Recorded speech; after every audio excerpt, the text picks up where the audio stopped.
Male staff of the University of Lagos, students of the institution, and officials of the Lagos State Domestic and Sexual Violence Agency engaged in an awareness walk to mark the 2025 World Men's Day.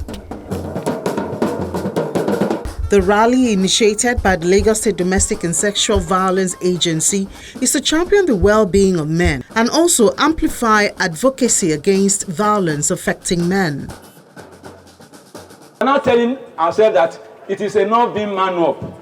If you look at the record, provided by this particular agency, is that even the number of suicide cases is higher in men than women. Why? Why is this so?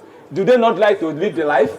Do they so hate themselves to go and commit suicide? No! Of course, when somebody dies and you look at the corpse, that person not in a position to tell you what has killed him. Statistically, it has it that we have it that men are the perpetrator. But we must also take into cognizance that men are also victims here.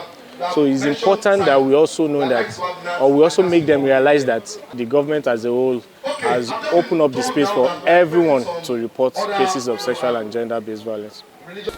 Between November 2024 and November 2025, the State Sexual Violence Agency reported 920 male gender-based violence cases, a worrisome issue for the state. Staff of the University of Lagos says the men must also be cared for to reduce the rate of domestic violence cases experienced by them.